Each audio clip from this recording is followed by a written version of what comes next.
Hello friends, എന്തൊക്കെയുണ്ട് വിശേഷം? എനിക്ക് ഒരു പുതിയൊരു ലിപ്സ്റ്റിക് ഷെയ്ഡ് കിട്ടിയിട്ടുണ്ട്. നമ്മുടെ മാർസിൻ്റെ കുച്ചുപ്പിടി എന്ന് പറഞ്ഞൊരു ലിപ്സ്റ്റിക് ഷെയ്ഡാണിത്. ഞാൻ ഇതുവരെ ഈ ഷെയ്ഡ് ട്രൈ ചെയ്തിട്ടില്ല. അപ്പോൾ നമുക്കിതൊന്ന് ട്രൈ ചെയ്ത് നോക്കാം. കുറച്ചൊരു ന്യൂഡ് ഷെയ്ഡ് പോലെ പുറത്തുനിന്ന് കാണുമ്പോൾ തോന്നി, പക്ഷേ അത് അപ്ലൈ ചെയ്യുമ്പം അത് വേറെ തന്നെ ഒരു ഷെയ്ഡായിട്ടാണ് വരുന്നത്. അപ്പോൾ നമുക്കിതൊന്ന് അപ്ലൈ ചെയ്ത് നോക്കാം. പക്ഷേ അതിന് മുന്നേ ആയിട്ട് നമുക്ക് നമ്മുടെ ലിപ്പ് കെയർ കൊടുക്കണം. അതിന് വേണ്ടിയിട്ട് നമുക്കൊരു ലിപ് ബാം ഇട്ട് കൊടുക്കാം. ഞാൻ വാസ്ലിൻ്റെ ഒരു നോർമൽ ലിപ് ബാമാണ് ഇവിടെ ഇട്ട് കൊടുക്കുന്നത്. ജസ്റ്റ് ഒന്ന് നമുക്ക് ലിപ് ബാം ഇട്ട് കൊടുക്കാം.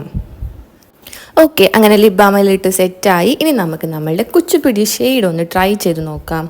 അങ്ങനെ ഞാൻ ഇട്ട് കൊടുക്കുന്നുണ്ട്. ഞാൻ വിചാരിച്ച പോലെയല്ല, കുറച്ചും കൂടി ബ്രൈറ്റ് ആയിട്ടുള്ളൊരു ഷെയ്ഡാണ്. നമ്മളുടെ സ്കിന്നിനെ കുറച്ചും കൂടി ബ്രൈറ്റൻ ചെയ്യാൻ പറ്റുന്ന ഒരു ഷെയ്ഡാണ്. എന്തായാലും എനിക്ക് ഈ ഷെയ്ഡ് ഇഷ്ടമായി. ഇപ്പോൾ നിങ്ങൾക്ക് വേണമെങ്കിൽ പെട്ടെന്ന് തന്നെ പർച്ചേസ് ചെയ്തു. നമ്മൾ ഫ്ലിപ്കാർട്ടിൽ അവൈലബിൾ ആണ്. Okay, bye, thank U.